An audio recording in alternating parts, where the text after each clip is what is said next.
ومن أحسن قولا ممن دعا إلى الله.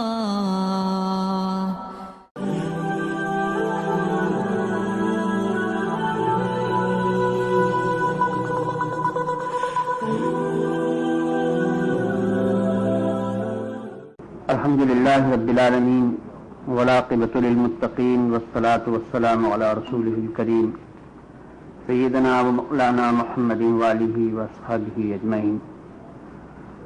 أما بعد رب اشرح لي صدري ويسر لي أمري واحلل عقدة من لساني يفقهوا قولي. گفتگو کا موضوع ہے گفتگو کی آفتیں، آفات لسان. ہم جو گفتگو بھی کرتے ہیں وہ اپنی زبان سے کرتے ہیں. یہ زبان اگرچہ گوشت کا ایک چھوٹا سا ٹکڑا ہے مگر اللہ تعالیٰ کی بڑی نعمتوں میں سے ایک نعمت ہے اور اس کی عجیب و غریب تخلیق. اس کی اطاعت بھی سب سے بڑھ کر ہے اور اس کا گناہ بھی سب سے بڑھ کر ہے. ایمان کی شہادت ہم اسی زبان سے دیتے ہیں، اقرار باللسان. ایمان کا انکار بھی اسی زبان سے کیا جاتا ہے. علم خواہ سچا ہو یا جھوٹا اس کا اظہار بھی اسی زبان سے ہوتا ہے. یہ خیر اور شر دونوں کے بولنے پر قدرت رکھتی ہے.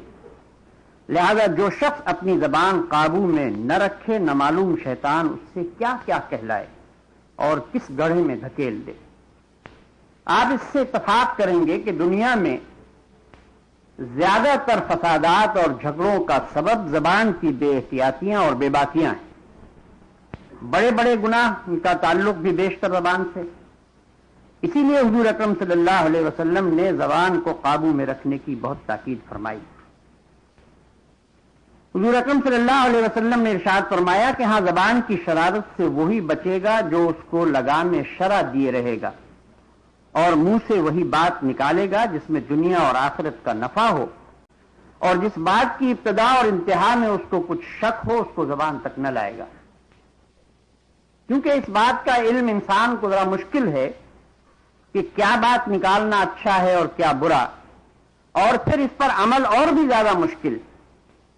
چونکہ زبان کے ہلانے میں ذرا بھی تکلیف نہیں ہوتی اس لیے انسان کے اعضاء میں سب سے زیادہ نافرمان اس کی زبان ہے. تو چونکہ زبان کے باعث بڑے بڑے خساروں کا اندیشہ ہے لہذا اس سے بچنے کی صورت بجز سکوت اور خاموشی کے کچھ نہیں. اسی لیے حضور اکرم صلی اللہ علیہ وسلم نے ارشاد فرمایا من صمت نجا، جس نے خاموشی اختیار کی وہ نجات پا گیا. طبرانی کی روایت ہے حضرت عبداللہ ابن عمر بن عاص رضی اللہ تعالیٰ عنہ. آپ نے ایک اور حدیث میں ارشاد فرمایا کہ خاموشی حکمت اور احتیاط کی چیز ہے. حضرت عبداللہ ابن سفیان رضی اللہ عنہ کے والد نے حضور اکرم صلی اللہ علیہ وسلم سے سوال کیا کہ حضور میں کس چیز سے بچوں؟ آپ نے اپنی زبان مبارک کو پکڑ کر فرمایا اس سے بچو. حضرت عتبہ ابن عامر رضی اللہ تعالیٰ عنہ روایت کرتے ہیں کہ میں نے حضور اکرم صلی اللہ علیہ وسلم سے سوال کیا کہ حضور نجات کی کیا صورت ہے؟ آپ نے جواب دیا زبان کی احتیاط، گھر کی گنجائش اور گناہوں پر رونا. زبان کی احتیاط، زبان کو اس طرح سے استعمال کیا جائے کہ اس سے کوئی غلط اور بے مقصد بات نہ نکلنے پائے. گھر کی گنجائش سے مراد یہ ہے کہ آدمی بلا سبب گھر سے باہر نہ رہے، بلا کسی وجہ کے. جو آج ایک عموماً آج ایک فیشن بن گیا ہے کہ اپنا زیادہ وقت جو ہے لوگ گھر سے باہر گزارتے ہیں. حضور اکرم صلی اللہ علیہ وسلم نے اس سے منع فرمایا اور اپنے گناہوں پر رونا. حضور نے فرمایا جو شخص اپنے پیٹ، شرمگاہ اور زبان کے شر سے بچا وہ تمام شروں سے محفوظ رہا. ایک اور حدیث ہے حضرت معاذ رضی اللہ تعالیٰ عنہ روایت کرتے ہیں کہ حضور سے سوال کیا گیا کہ اعمال میں سے افضل عمل کون سا ہے؟ آپ نے اپنی زبانی مبارک باہر نکال کر اور اس پر انگلی رکھ کر فرمایا سکوت افضل الاعمال.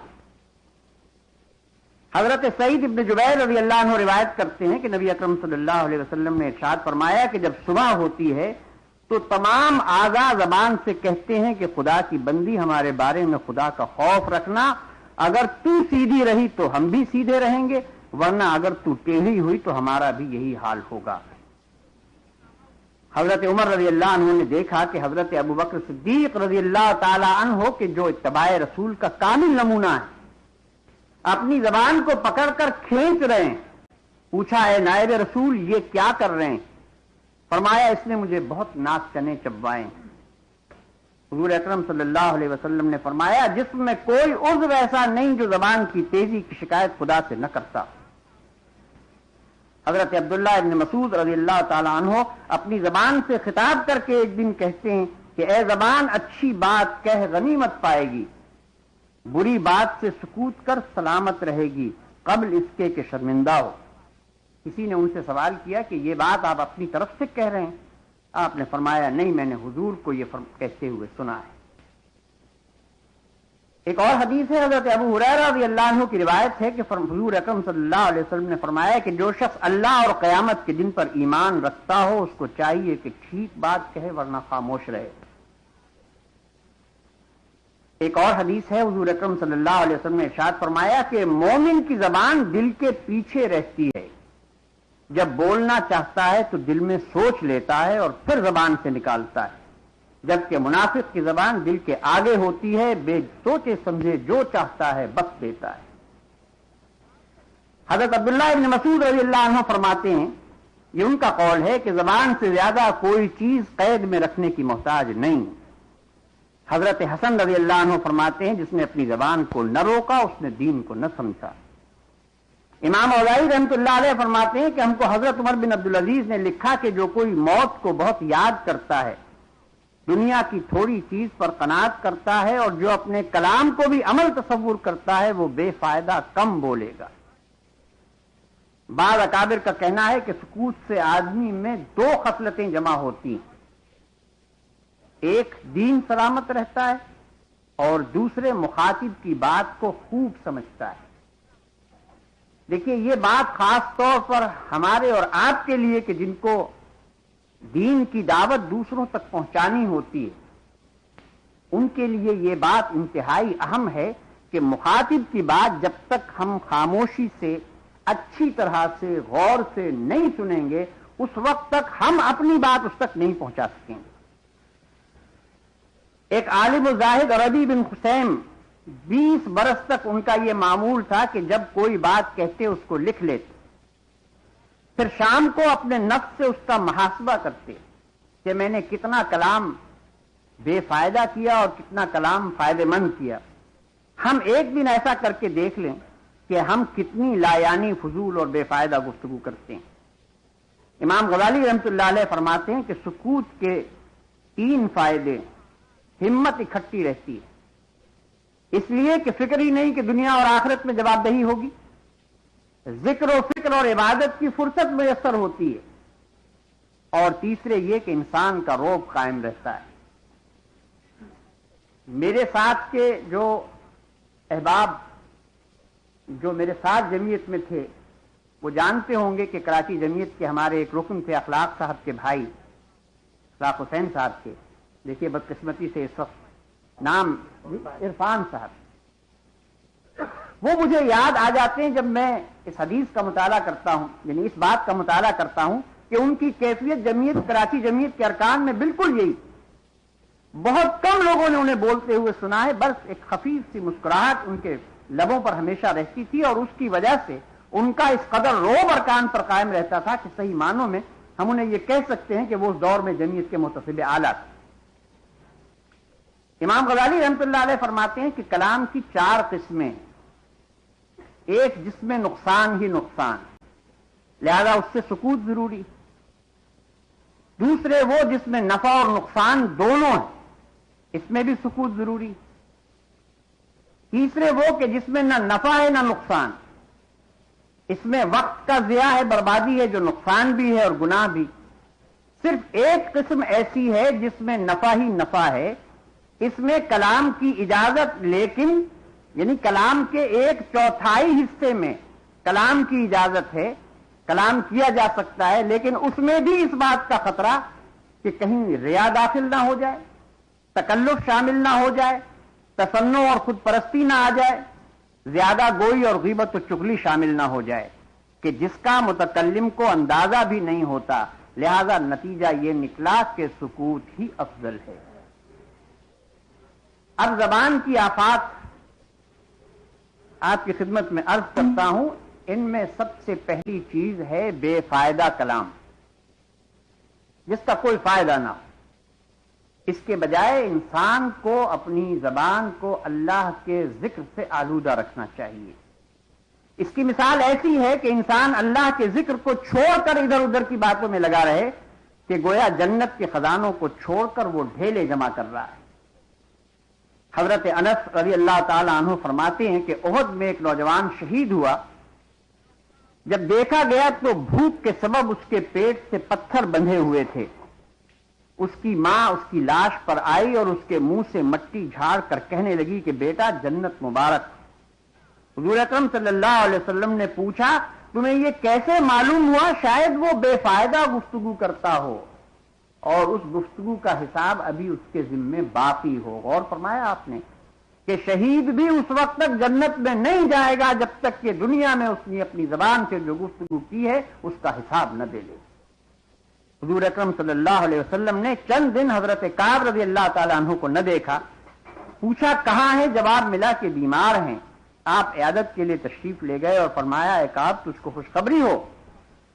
ان کی والدہ نے فرمایا کہ اے کعب تجھ کو جنت بے روک ٹوک مبارک ہو۔ حضور نے سوال کیا یہ کون ہے جو اللہ پر حکم لگاتی ہے؟ جواب ملا کہ ان کی والدہ۔ حضور نے فرمایا جنت میں بے روک ٹوک وہی جاتا ہے جس کے ذمے کچھ حساب نہ ہو، اور جب کوئی بلا ضرورت کلام کرتا ہے تو اگرچہ مباح ہی کیوں نہ ہو اس کے ذمے اس کا حساب باقی رہتا ہے۔ محمد ابن کعب کی روایت ہے کہ حضور نے فرمایا ایک دن حضور مسجد نبوی میں تشریف لائے اور آپ نے دروازے کی طرف اشارہ کر کے فرمایا کہ آج جو اس دروازے سے داخل ہوگا وہ جنتی ہوگا۔ حضرت عبداللہ ابن سلام رضی اللہ تعالی عنہ اس دروازے سے داخل ہوئے۔ صحابہ اکرام دوڑے کہ حضرت ہمیں بتائیے کہ آپ کیا عمل کرتے ہیں کہ حضور اکرم صلی اللہ علیہ وسلم نے آپ کو جنتی ہونے کی بشارت دی ہے؟ جواب دیا کہ میرا عمل کیا، میں تو ضعیف آدمی ہوں، البتہ سینے کو بچائے رکھتا ہوں اور بے فائدہ کلام نہیں کرتا، یعنی اپنے سینے میں بغض نہیں رکھتا اور اپنی زبان کو بے فائدہ کلام سے آلودہ نہیں کرتا۔ بے فائدہ کلام میں مثلاً ایسی چیزیں کہ بلا وجہ کہیں سے سفر کر کے آئے ہیں تو اپنے سفر کا ذکر ہو رہا ہے، بیکار کی منظر کشی ہو رہی ہے یا بے مقصد سوالات ہو رہے ہیں وغیرہ وغیرہ۔ مثلاً کسی سے پوچھا کہ روزے سے ہو، اب اگر وہ شخص فرض کیجئے نفل روزے سے ہے یا نہیں ہے تو بھی اس کے 4 جواب ہو سکتے ہیں۔ اگر وہ کہتا ہے ہاں تو ریا میں شامل، ورنہ عمل پوشیدہ کے ثواب سے تو اسے محروم کروا ہی دیا۔ اگر وہ کہتا ہے نہیں روزے سے ہے اور کہتا ہے نہیں تو جھوٹ اور گناہ۔ اگر چپ ہے جواب نہیں دیتا تو پوچھنے والے کو ناگواری کہ دیکھیے عجیب متکبر آدمی ہے کہ میں سوال کر رہا ہوں اور جواب نہیں دے رہا، اور اگر جواب کا ہیلا تلاش کرتا ہے تو بیکار ایک مومن بھائی کو مشقت میں ڈالا۔ تو اس طرح کے سوالات یہ بے فائدہ کلام کا حصہ ہیں۔ حضرت لقمان حکیم ایک مرتبہ حضرت داؤد علیہ السلام سے ملنے گئے، وہ زرع بنا رہے تھے اور انہوں نے حضرت لقمان نے پہلے زرع نہیں دیکھی، تعجب سے دیکھتے رہے لیکن سوال نہیں کیا۔ مکمل ہو گئی تو حضرت داؤد پہن کر کھڑے ہوئے اور فرمایا زرع لڑائی کے لیے کیا عمدہ چیز۔ حضرت لقمان نے دل میں کہا کہ سکوت میں بڑی حکمت ہے، مگر کم لوگ اس کو استعمال کرتے ہیں، بغیر سوال کیے ہوئے ہی ان کے سارے سوالات کے جوابات مل گئے۔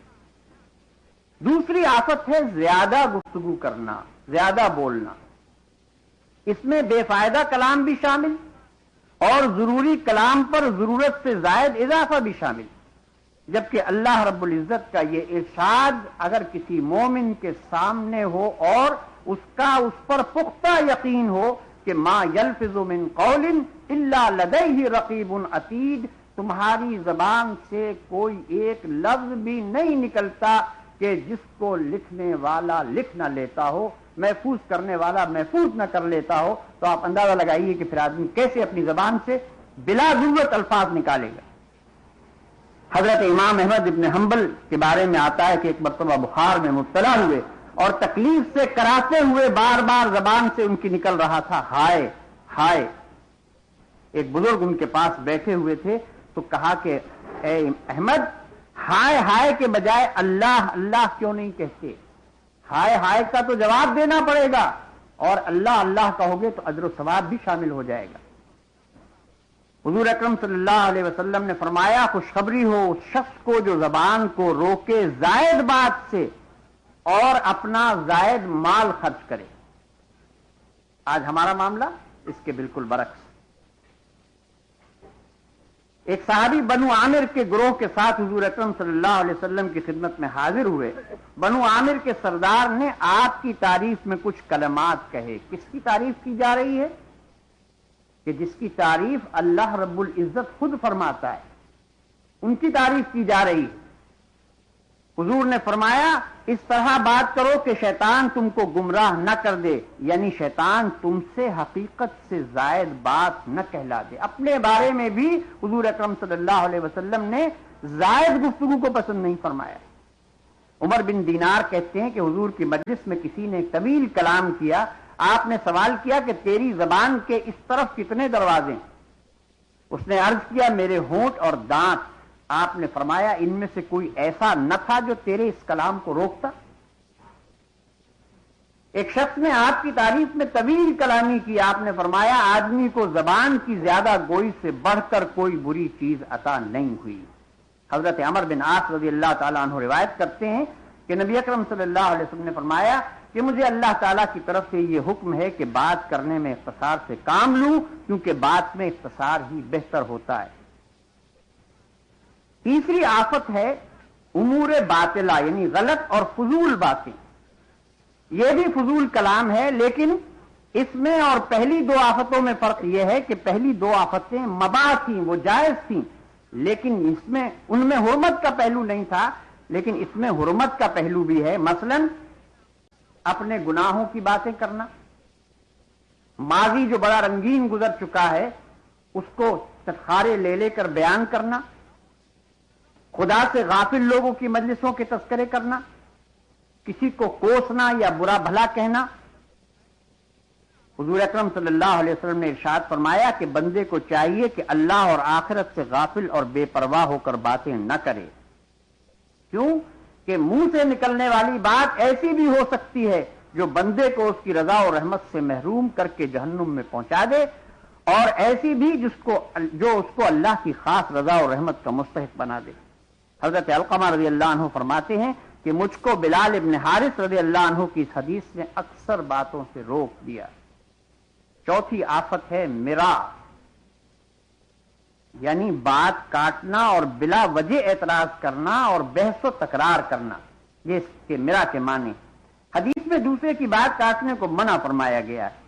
مرا کے معنی دوسرے کے کلام میں عیب نکالنا کہ جس کا مقصد اس کی تحقیر اور اپنی فضیلت یا بڑائی ظاہر کرنا ہو۔ اس کا نقصان یہ ہوتا ہے کہ دلوں میں کدورت پیدا ہو جاتی ہے۔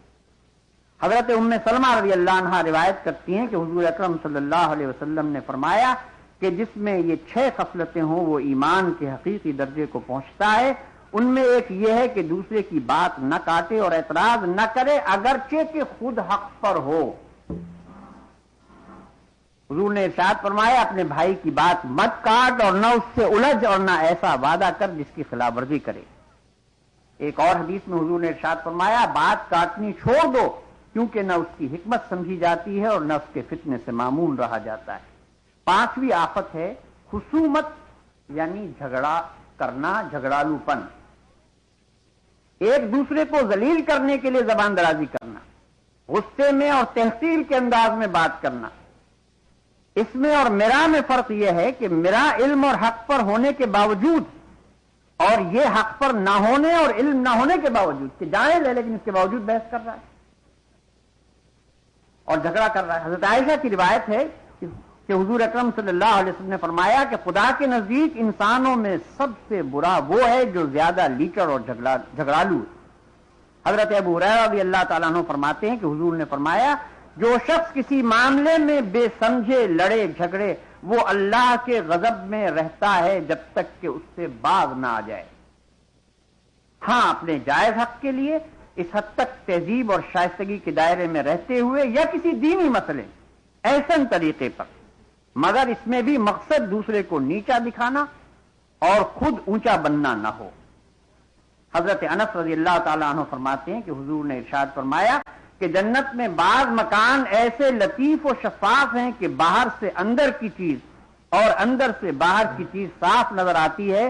یہ اللہ تعالیٰ نے ان لوگوں کے لیے بنائے ہیں جو کھانا کھلاتے ہیں اور نرمی سے گفتگو کرتے ہیں. حضرت عمر رضی اللہ تعالیٰ عنہ کا قول ہے، آپ نے فرمایا کہ نیکی ایک آسان چیز ہے اور وہ ہے کشادہ پیشانی اور نرم زبانی. حکما کا قول ہے کہ نرم گفتگو پوشیدہ کینوں کو دھو ڈالتی ہے. حضور اکرم صلی اللہ علیہ وسلم نے ارشاد فرمایا کہ آگ سے بچو اگرچہ کھجور کے ایک ٹکڑے ہی سے ہو، اور اگر نہ پاؤ تو نیک کلمہ ہی بول کر آگ سے بچو. چھٹی آفت ہے کلام میں تصنع، بناوٹ اور تکلف، چبا چبا کر بات کرنا. حضور نے ارشاد فرمایا ایک زمانہ ایسا آئے گا کہ لوگ کلام کو ایسا چبائیں گے جیسے گائے گھاس چباتی ہے. تقریر اور عام گفتگو میں بھی بناوٹ، سجاوٹ، قافیہ بندی اور تکلف مناسب نہیں. حضور نے ایک مرتبہ ایک مردہ بچے کے عوض میں سزا کے طور پر ایک غلام آزاد کرنے کا حکم دیا تو ان لوگوں میں سے ایک شخص بول اٹھا کہ جن کے سبب بچہ ضائع ہوا تھا کہ ہم ایسے بچے کا خون بہا کیسے دیں کہ جس نے کھایا نہ پیا نہ رویا نہ چلایا، ایسا خون بہا معافی میں کیوں نہ آیا. آپ نے فرمایا کہ کیا جاہلوں کی سی قافیہ بندی کرتے ہو. ساتویں آفت ہے فحش گفتاری، یعنی گندی باتیں کرنا، پھکڑ پن، گالی دینا. یہ بھی ناپسندیدہ اور منع ہے. قرآن مجید میں ارشاد فرمایا وَلَا تَقْرَبُوا الْفَوَاحِشَ مَا ظَهَرَ مِنْهَا وَمَا بَطَنَ، کھلی اور چھپی فحاشی سے بچو. حضور اکرم صلی اللہ علیہ وسلم نے ارشاد فرمایا کہ اپنے آپ کو فحش سے بچاؤ کہ اللہ تعالیٰ فحش اور تفحش یعنی حد سے گزرنے والے اور بیہودہ گفتگو کرنے والے کو پسند نہیں کرتا. حضور نے فرمایا ہر بیہودہ گو پر جنت کا داخلہ حرام ہے. حضور اکرم صلی اللہ علیہ وسلم نے ایک اور حدیث میں ارشاد فرمایا کہ فحش گفتاری اور بیان نفاق کے دو شعبے ہیں. پوچھا گیا کہ بیان سے کیا مراد ہے؟ فرمایا ایسی بات ظاہر کرنا جس کا اظہار مناسب نہ ہو، اس کو پھکڑ پن بھی کہتے ہیں. یعنی ایسی بات کہ جس کے ذکر سے شرم آتی ہو اس کو پکار کر اعلان کہا جائے. اور دوسرے معنی میں مبالغے کے بھی ہو سکتے ہیں. اور اسی طرح دوسرے کو آر دلانا یا گالی دینا یہ بھی اس کے اندر شامل. ایک اعرابی آتے ہیں اور حضور سے کہتے ہیں کہ اللہ کے رسول مجھے وصیت فرمائیے. آپ نے ارشاد فرمایا خدا سے ڈرتا رہے. اگر کوئی تجھ میں کوئی چیز دیکھ کر تجھے آر دلائے تو تو اس کی بات دیکھ کر اس کو آر مت دلا. اگر کوئی برا کہے تو تو اس کے جواب میں ویسا ہی مت کہے، اس میں اس کے اوپر وبال رہے گا اور تجھ کو ثواب ملے گا. اور کسی چیز کو گالی مت دینا. ایاز ابن خمار رضی اللہ عنہ فرماتے ہیں کہ حضور سے انہوں نے کہا کہ حضور ایک شخص مرتبے میں مجھ سے چھوٹا ہے اور مجھے گالی دیتا رہتا ہے، کیا میں اس سے بدلہ لے لوں؟ حضور نے ارشاد فرمایا نہیں، گالی گلوچ کرنے والے دونوں شیطان ہوتے ہیں، ایک دوسرے کو جھٹلاتے اور تہمت لگاتے ہیں. حضور اکرم صلی اللہ علیہ وسلم نے ایک حدیث میں ارشاد فرمایا کہ مومن کو گالی دینا فسق اور اسے قتل کرنا کفر ہے. ایک اور حدیث ہے حضور اکرم صلی اللہ علیہ وسلم نے ارشاد فرمایا کہ جو کوئی اپنے والدین کو گالی دے اس پر خدا کی پھٹکار لعنت. ایک روایت یہ ہے کہ کبیرہ گناہوں میں سب سے بڑا گناہ اپنے والدین کو گالی دینا ہے. لوگوں نے سوال کیا کہ یہ کیسے؟ ارشاد ہوا کہ تم دوسرے کے ماں باپ کو گالی دو اور وہ پلٹ کر تمہارے ماں باپ کو گالی دے تو گویا یہ اپنے ماں باپ کو گالی دینا ہوا. اور 8ویں چیز ہے لعنت کرنا. اور یہ لعنت عام طور پر ہم بے خیالی میں اکثر اپنی زبان سے کہہ دیتے ہیں فلاں چیز پر لعنت، اس پر لعنت، اس پر لعنت. اور خصوصاً ہماری بہنیں، اس کے بغیر تو کوئی جملہ مکمل ہوتا ہی نہیں عام طور پر. اور یہ کتنی بری چیز ہے اس کا اندازہ اس سے کیجئے کہ اس کے معنی ہے خدا کی رحمت سے دور کر دینا. صرف اس کے لیے جائز جس میں ایسی صفت موجود ہو اس کو تو کہا جا سکتا ہے. مثلا فرعون، ابو جہل، شداد وغیرہ، کیونکہ یہ بات ثابت ہے کہ یہ کفر پر مرے. ہم ایسا کہہ سکتے ہیں کسی کو اگر کہنا چاہیں کہ کافروں پر خدا کی لعنت، ظالموں پر خدا کی لعنت.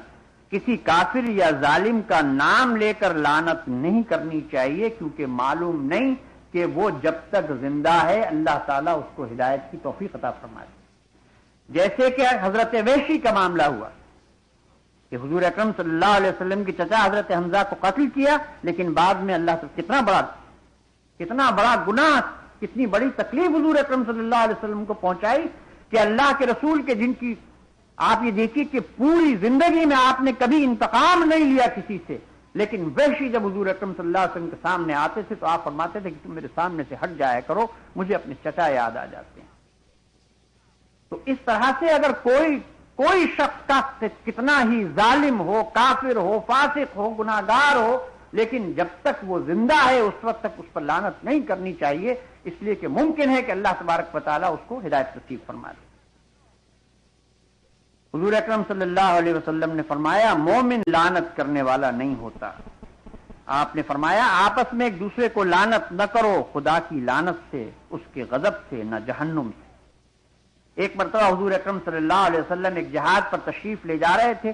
ایک عورت نے دوران سفر اپنی اونٹنی پر لعنت بھیجی. آپ نے حکم دیا کہ اس اونٹنی کو فوراً آزاد کر دیا جائے، اور پھر لوگوں سے کہا کہ اب اس کو استعمال نہ کرو، اور پھر لوگوں نے اس اونٹنی کو استعمال نہیں کیا. ایک مرتبہ ہوا سے چادر اڑی تو جس عورت کی چادر اڑی تھی اس نے کہا کہ لعنت ہو ہوا پر. حضور نے فرمایا ہوا پر لعنت نہ کرو، وہ تو صرف اللہ کے حکم سے چلتی ہے، اللہ کی فرما بردار ہے. حضرت ابوبکر صدیق رضی اللہ تعالی عنہ نے ایک مرتبہ غلام کو لعنت کی. حضور نے سنا اور آپ نے فرمایا اے ابوبکر کیا صدیق بھی لعنت کرتے ہیں؟ اور حضرت ابوبکر صدیق نے اس کے بعد بار بار یہ جملہ زبان سے ارشاد فرمایا فلا وربک الکعبہ، نہیں، رب کعبہ کی قسم نہیں. اور اس کے بعد حضرت ابوبکر صدیق نے اس غلام کو آزاد کر دیا. اسی طرح حضور نے ارشاد فرمایا کہ زمانے پر لعنت نہ بھیجو، اس لیے کہ اللہ کہتا ہے کہ میں خود زمانہ ہوں.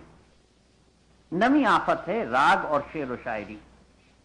راگ تو حرام ہے ہی، ایسی شاعری بھی جو عبث، بے مقصد، فضول وقت ضائع کرنے والی، فحش، دین کے خلاف ہو، وہ بھی ناجائز.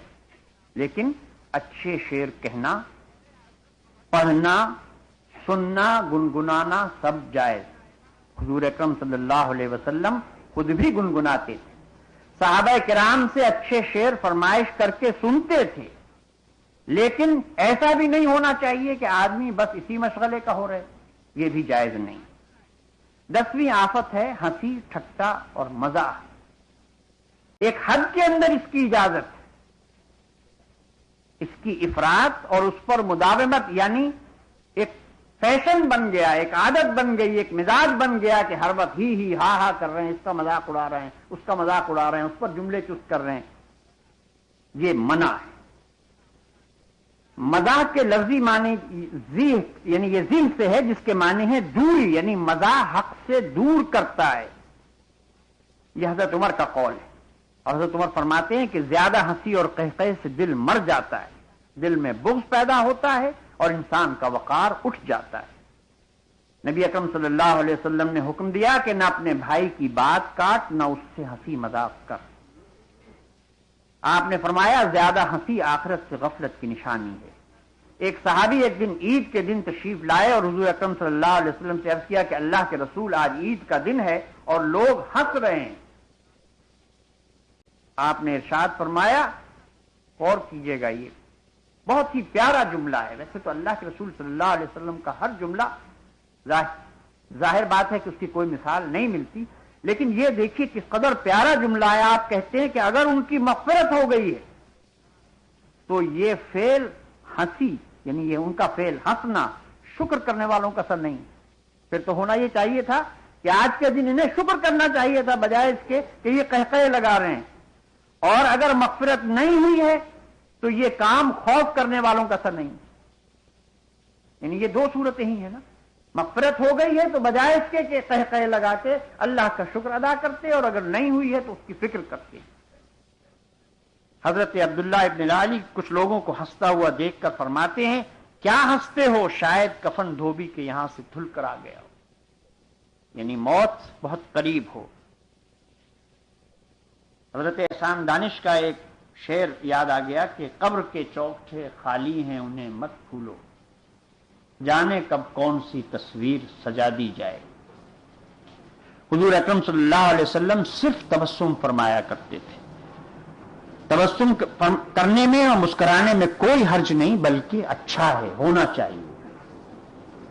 اسی طرح مزاح بھی حد کے اندر جائز، لیکن ایسا مزاح کہ جو خلاف حق نہ ہو. نبی اکرم صلی اللہ علیہ وسلم کے واقعات آپ کے سامنے ہیں، انہیں دہرانے کی ضرورت نہیں ہے. بڑھیا سے کہنا کہ تم جنت میں نہیں، بڑھیا جنت میں نہیں جائیں گی. اسی طرح سے ایک صحابی کہتے ہیں کہ اللہ کے رسول مجھے اونٹ چاہیے، آپ فرماتے ہیں اونٹنی کا بچہ دے دیا جائے. وہ کہتے ہیں اللہ کے رسول اونٹنی کا بچہ لے کر کیا کروں گا؟ آپ فرماتے ہیں کہ ہر اونٹ اونٹنی کا تو بچہ ہوتا ہے. اور ایک صحابی تھے، ان کا عجیب و غریب انداز حضور اکرم صلی اللہ علیہ وسلم کے ساتھ مذاق کا. مگر آپ کہیں یہ سلسلہ اپنے عمراء اور ناظمین کے ساتھ شروع مت کر دیجیے گا، مشکل میں گرفتار ہو جائیں گے بیچارے. وہ یہ کرتے کہ اللہ کے رسول صلی اللہ علیہ وسلم کے ساتھ نماز پڑھنے کے بعد جب مسجد سے جا رہے ہوتے تو کوئی اچھی سی کھانے کی چیز یا اچھا سا کوئی تحفہ دیکھ کر کہتے اللہ کے رسول یہ چیز بڑی اچھی لگ رہی ہے، آپ کے لیے لے لوں؟ اللہ کے رسول فرماتے ہاں لے لو. اور جب لے لے تو کہتے اللہ کے رسول میرے پاس تو پیسے نہیں ہیں، آپ ادا کر دیجیے. اور اللہ کے رسول ہنستے اور دام اپنی جیب سے ادا کر دیا کرتے. 11ویں آفت ہے مذاق اڑانا. اگر اس سے دوسروں کو تکلیف ہو تو حرام. لا یسخر قوم من قوم عسى ان يكونوا خيرا منهم.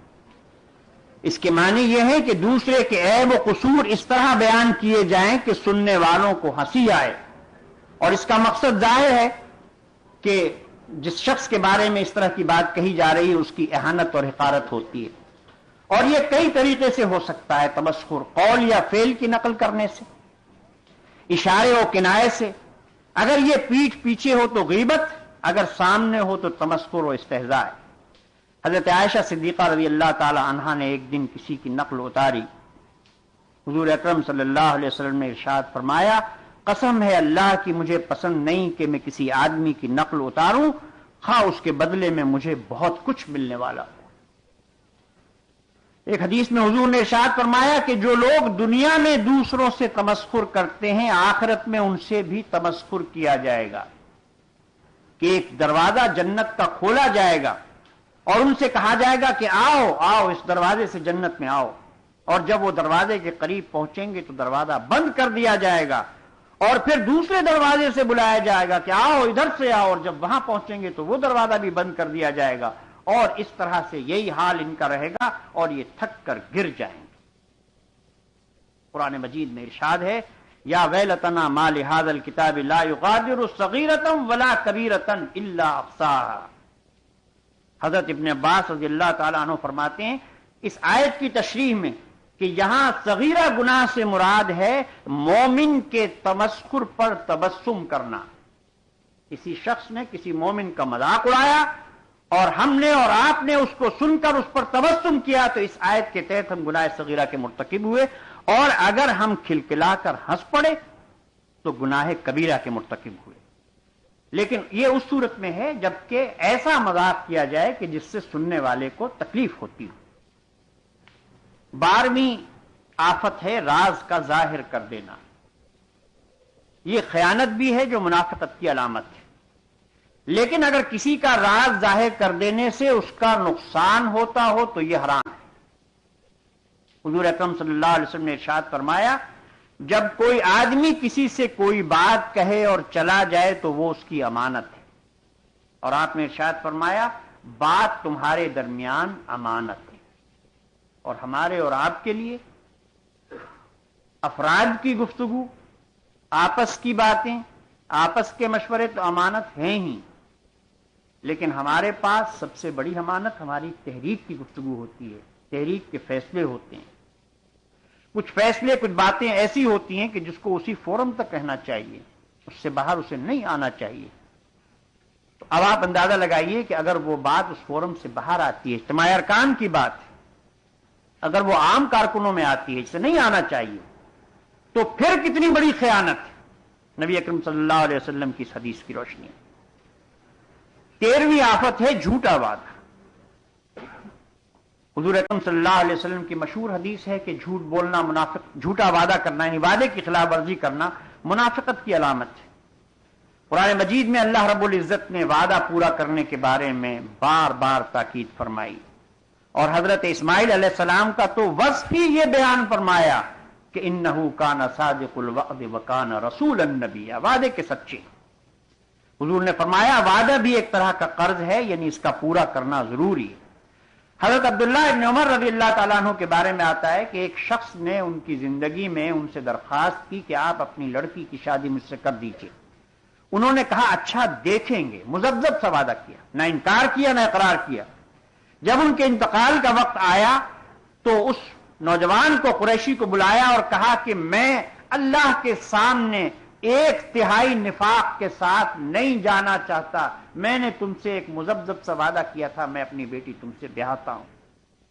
حضور اکرم صلی اللہ علیہ وسلم سے کسی نے پوچھا کہ اگر کوئی کسی سے وعدہ کر جائے اور پھر نہ آئے تو اس کا کتنی دیر انتظار کرنا چاہیے، کب تک انتظار کرے؟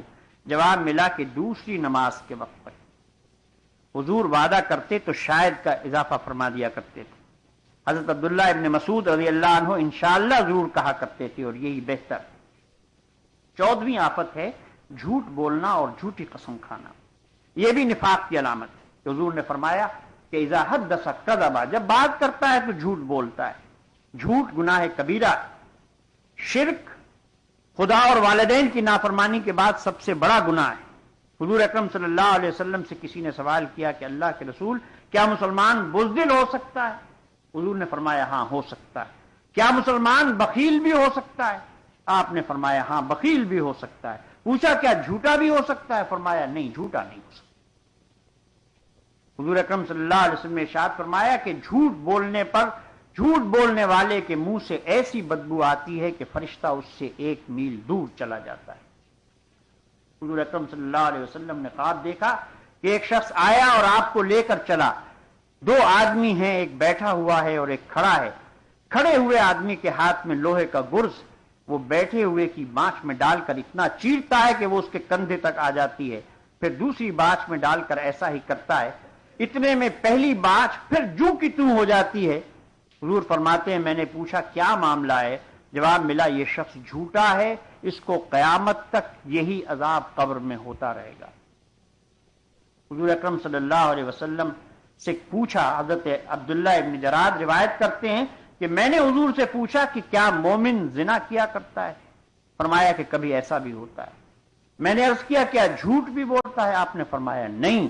اس کے بعد قرآن مجید کی آیت تلاوت فرمائی انما یفتری الکذب الذین لا یؤمنون بآیات اللہ.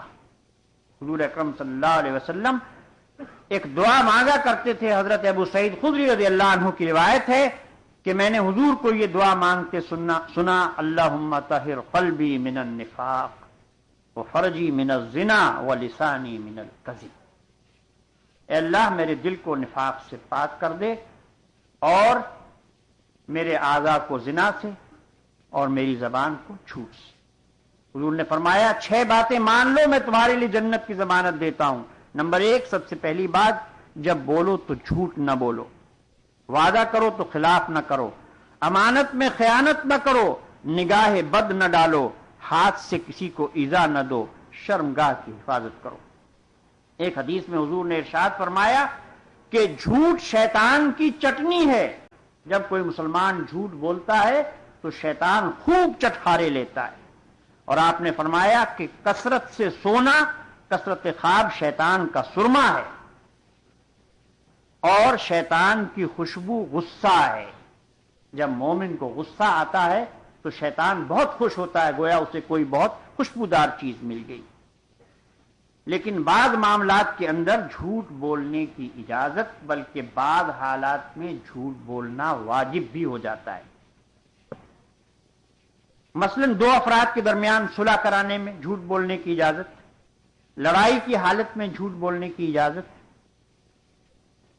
ایک شخص ہے بھاگا ہوا چلا آ رہا ہے، اس کے پیچھے اس کا دشمن لگا ہوا ہے اور ہتھیار اس کے ہاتھ میں ہے، اگر وہ اس کے ہاتھ آ جاتا ہے تو اسے فوراً مار ڈالے گا۔ وہ اگر ہمارے گھر میں آ کر پناہ لیتا ہے اور دشمن پیچھے پیچھے آ کر پوچھتا ہے کہ کیا فلاں شخص نے آپ کے یہاں پناہ لی ہے، تو یہاں جھوٹ بولنا واجب ہے کہ نہیں، اس نے ہمارے یہاں پناہ نہیں لی، وہ ہمارے یہاں نہیں ہے، اس لیے کہ سچ بولنے سے اس کی جان ناحق ماری جائے گی۔ اس کی کچھ عملی مثالیں امام غزالی رحمۃ اللہ علیہ نے اپنی کتاب میں لکھی ہیں، کام کی چیزیں ہیں، آپ کی خدمت میں عرض کر دوں۔ آج کل ہم عموماً اس طرح کے حالات سے ہم دوچار ہو جایا کرتے ہیں۔ مثلا چور اور ڈاکو گھر میں داخل ہوتے ہیں اور پوچھتے ہیں مال کہاں رکھا ہے، تو آپ جھوٹ بول سکتے ہیں کہ معلوم نہیں۔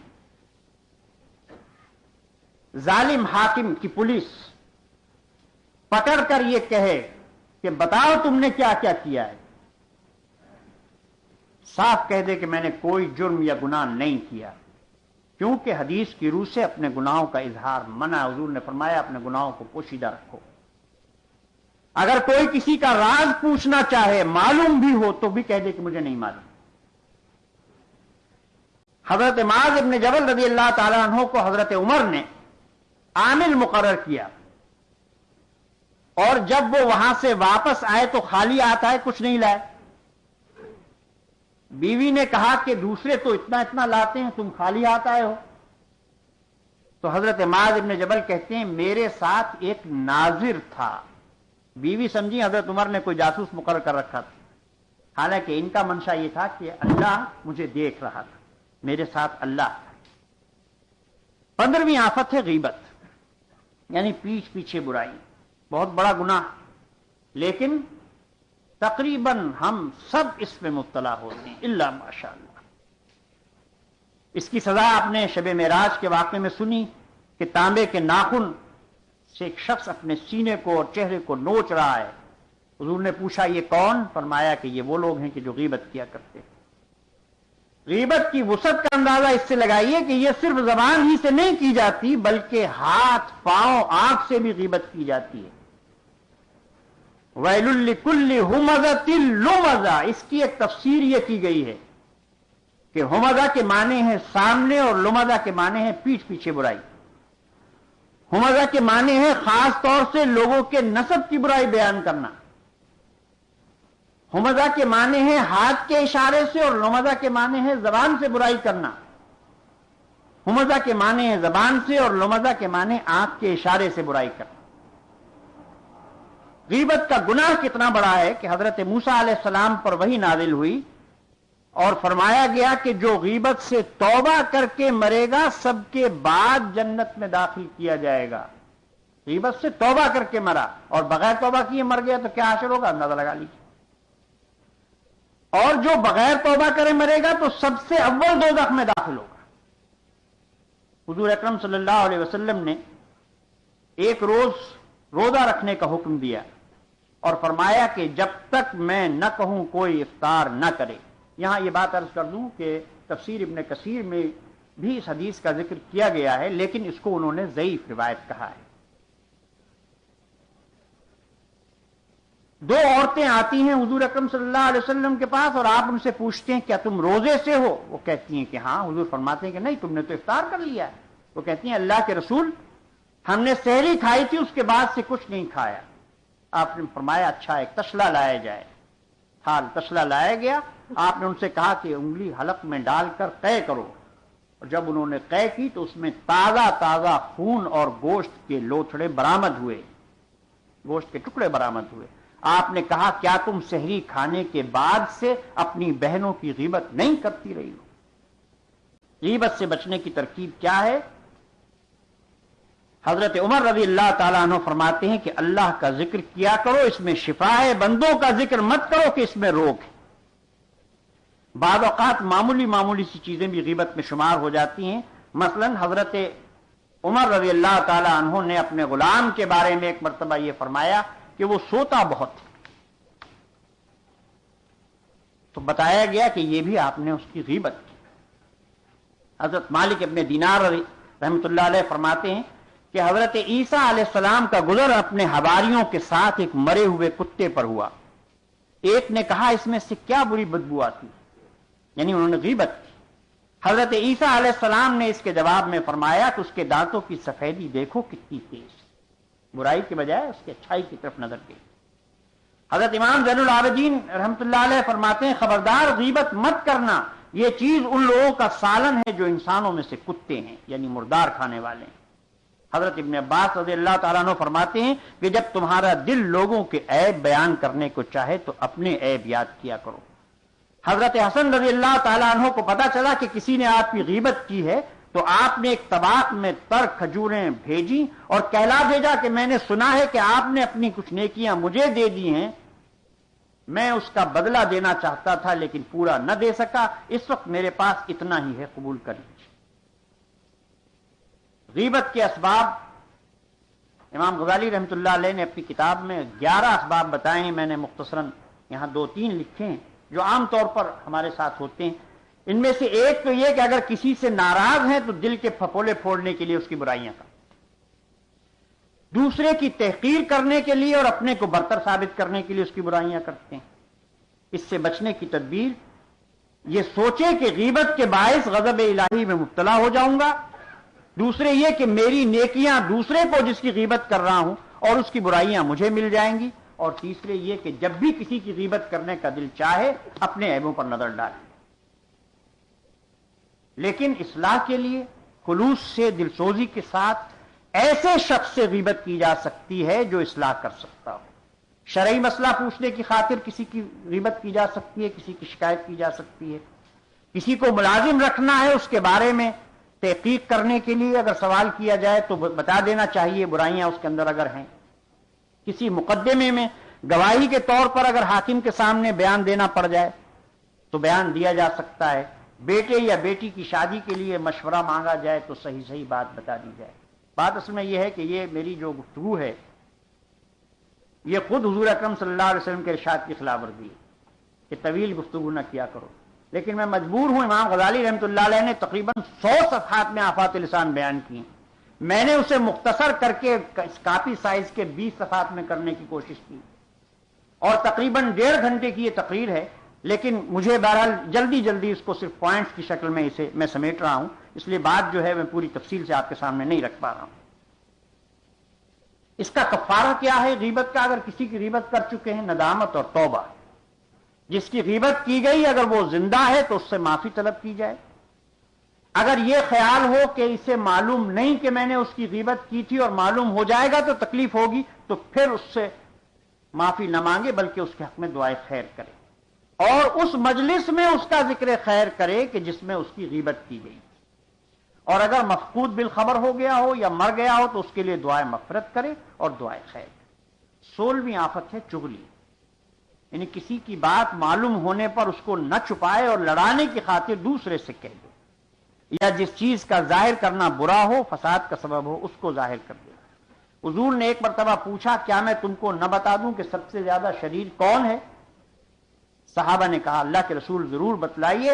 حضور نے فرمایا جو چغلی کھا کر دوستوں میں بگاڑ پیدا کرتے ہیں اور صاف آدمیوں کے عیبوں کی تلاش میں رہتے ہیں.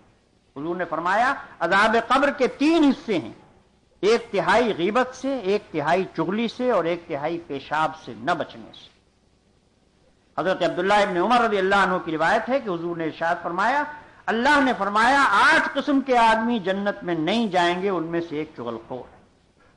کعب احبار رضی اللہ عنہ سے روایت ہے کہ حضرت موسیٰ علیہ السلام کے زمانے میں بارش نہیں ہوئی. ایک مرتبہ کئی بار دعا کی گئی، قبول نہ ہوئی. وہی نازل ہوئی کہ تمہاری دعا اس لیے قبول نہیں ہو رہی ہے کہ تم میں سے ایک چغل خور ہے. حضرت موسیٰ نے سوال کیا کون؟ اللہ نے ارشاد فرمایا میں چغلی سے منع کرتا ہوں، میں ہی چغلی کھاؤں؟ تم سب مل کر توبہ کرو. سب نے اکٹھے توبہ کی تو بارش نازل ہوئی. 17ویں آفت ہے دو رخی بات کہنا، جو عین منافقت ہے. حضرت ابو ہریرہ رضی اللہ عنہ روایت کرتے ہیں کہ حضور نے فرمایا دو رخے شخص کی قیامت کے دن دو زبانیں ہوں گی جو آگ کی ہوں گی. چغلی میں اور اس میں فرق یہ ہے کہ چغلی میں ایک طرف کی بات دوسرے سے کہی جاتی ہے اور دو رخے پن میں دونوں کی بات ایک دوسرے سے کہی جاتی ہے.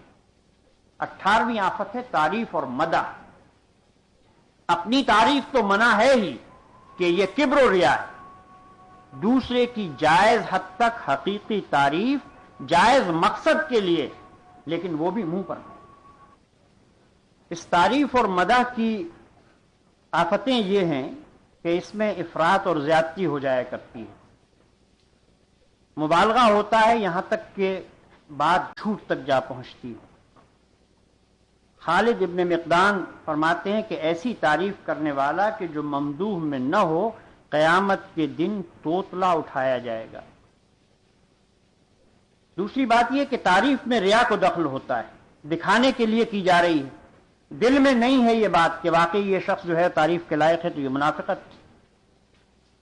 پھر یہ کہ اگر کسی شخص کی تعریف کی جا رہی ہے اس کے اوصاف خفی کی بنیاد پر، ایسے اوصاف کہ جو ظاہر نہیں، تو کیسے معلوم ہوا یہ جب تک کہ امتحان نہ کر لیا جائے؟ لہذا چپ رہنا بہتر. حضرت عمر کے سامنے کسی کی تعریف کی گئی، آپ نے پوچھا کہ تم نے اس کے ساتھ سفر کیا ہے، کبھی کوئی لین دین کا معاملہ کیا ہے، یا اس کے ہمسائے رہے ہو کہ ہر وقت کا اٹھنا بیٹھنا ہو؟ جواب ملا کہ نہیں. تو فرمایا پھر اس کی تعریف مت کرو. 19ویں آفت ہے کلام میں نازک اور بالیغ غلطیاں، مگر یہ اہم آفت ہے. اپنی زبان سے الفاظ بہت احتیاط سے اور سوچ سمجھ کر نکالنا چاہیے. بعض کلام ایسے ہوتے ہیں کہ جن سے شرک لازم آتا ہے. مثلا یہ جملہ عام طور پر بولتے ہیں ہم کہ جو خدا نے اور اس کے رسول نے چاہا. اللہ کے رسول صلی اللہ علیہ وسلم نے اس سے منع فرمایا. آپ نے فرمایا اللہ کو اور مجھے دونوں کو ایک ضمیر میں جمع نہ کرو، بلکہ ایسے کہا کرو کہ جو اللہ نے چاہا اور پھر اس کے بعد رسول نے چاہا. اگر کہنا ہی چاہتے ہو تو اس طرح سے کہو. ہم کبھی کبھی یہ کہتے ہیں کہ اگر یہ چوکیدار یا کتا نہ ہوتا تو ہم لٹ جاتے. یہ نہیں کہنا چاہیے. یہاں حافظ حقیقی کا خیال نہیں رہا. اگر کہنا ہی ہے تو ہم یوں کہہ سکتے ہیں کہ اللہ تبارک و تعالی نے ہمیں ان کی وجہ سے بچا لیا، ان کے ذریعے سے بچا لیا. اسی طرح سے ہم کہہ دیا کرتے ہیں کہ اس دوا سے یا ڈاکٹر سے مجھے فائدہ ہوا، اس کو بھی منع کیا گیا. دوا اور ڈاکٹر فائدہ نہیں پہنچا سکتے. ایک ہی دوا ایک مریض کو فائدہ پہنچاتی ہے، دوسرے کو جان سے مار ڈالتی ہے. ایک ہی ڈاکٹر کے ہاتھ سے ایک ہی طرح کے مرض میں ایک مریض کو شفا ہوتی ہے، دوسرے کو نہیں ہوتی. تو شفا اللہ کے ہاتھ میں ہے، دوا اور ڈاکٹر میں نہیں ہے. لہذا اگر کہنا ہے تو یوں کہا جائے کہ اللہ نے مجھے اس ڈاکٹر کے ہاتھ سے شفا دی، اللہ نے مجھے اس دوا کے ذریعے سے شفا دی. ایسے ہی ہم کہہ دیا کرتے ہیں بچوں کو خاص طور پر غصے میں یا گھر میں کہ سینکڑوں بار منع کیا ہے یہ کام مت کرو. سینکڑوں بار ہم کیسے منع کر سکتے ہیں؟ یہ مبالغہ ہے. لہذا یہ کہا جائے کہ بھئی بار بار منع کیا ہے، کئی بار منع کیا ہے، پھر تم یہ کام کرتے ہو. اسی طرح سے یہ کہنا، کوئی تحریکی ذمہ داری فرض کیجئے لگائی گئی اور وہ کسی وجہ سے وہ کام نہیں ہو سکا، تو یہ کہنا کہ میرا وقت ضائع ہوا. یہ وقت ضائع نہیں ہوتا. میں اپنی مثال آپ کے سامنے رکھتا ہوں کہ میں جب کراچی جمعیت کا کارکن تھا تو ہمارے ناظم تھے محمد آصف بھائی مرحوم، پچھلے سال حادثے میں جن کا انتقال ہوا. انہوں نے میری ڈیوٹی لگائی ایک ہاسٹل میں درس کی. میں وہاں گیا اور اتفاق سے وہاں کوئی نہیں آیا. میں واپس آیا اور آنے کے بعد کچھ تھوڑا سا غصے کے انداز میں نے ان سے کہا کہ آپ نے مجھے کہاں بھیج دیا تھا، میرا وقت ضائع ہوا، وہاں تو کوئی بھی نہیں آیا. تو آصف بھائی نے کہا کہ نہیں یہ نہ کہیے، آپ کا وقت ضائع نہیں ہوا. اگر آپ خلوص سے نیت سے گئے تھے تو آپ کا اجر تو محفوظ ہو گیا، آپ کا وقت تو استعمال ہوا، وقت تو ان کا ضائع ہوا جو نہیں آیا. اسی طرح سے یہ نہیں کہنا چاہیے کہ اے اللہ ہم کو دوزخ سے چھڑانا. عموماً یہ دعا لوگ مانگتے ہیں، دوزخ سے چھڑانا نہیں کہنا چاہیے، اس لیے کہ چھڑانا تو اس وقت ہوگا جب آدمی دوزخ میں چلا جائے. اس کی دعا مانگے ہی کیوں؟ لہذا یوں کہا جائے کہ اللہ ہمیں دوزخ سے پناہ میں رکھ. ایسی بہت سی باتیں ہیں جو 24 گھنٹوں میں ہماری زبان سے نکل جاتی ہیں. لہذا یہاں اس ارشاد نبوی صلی اللہ علیہ وسلم کی حکمت بجا طور پر معلوم ہوتی ہے کہ پھر بہتر یہی ہے کہ من سمت نجا. جس نے سکوت اختیار کیا وہ نجات پا گیا. لہذا سکوت ہی اولا ہے. 20ویں آفت ہے کثرت سوال. حضور نے بحث کرنے، مال ضائع کرنے اور کثرت سوال سے منع فرمایا. ایک بار لوگوں نے حضور سے بہت سے سوال کیے، آپ کو غصہ آ گیا، ممبر پر تشریف لے گئے، فرمایا پوچھو، خوب پوچھو. لوگوں نے پوچھنا شروع کیا، آپ جواب دیتے گئے. ایک شخص نے پوچھا میں جنت میں جاؤں گا یا دوزخ میں؟ آپ نے فرمایا دوزخ. آپ کا جلال اور غصہ دیکھ کر لوگ چپ ہو گئے. حضرت عمر کھڑے ہوئے اور فرمایا رضی باللہ ربا وبالاسلام دینا وبمحمد صلی اللہ علیہ وسلم. تب آپ کا غصہ کم ہوا. حضور نے ارشاد فرمایا مجھے ایسا معلوم ہوتا ہے کہ لوگ کثرت سے سوال کرنے لگیں گے. مثلا پوچھیں گے ہمیں کس نے بنایا؟ تم جواب دو گے خدا نے. پھر پوچھیں گے خدا کو کس نے بنایا؟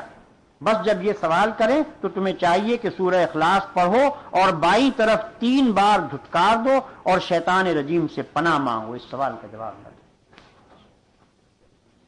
ناظرین محترم، آپ سوچ رہے ہوں گے کہ میں نے اپنی اس گفتگو کے ذریعے آپ کو بہت بڑی آزمائش میں ڈال دیا ہے، بڑی مشکل میں ڈال دیا ہے.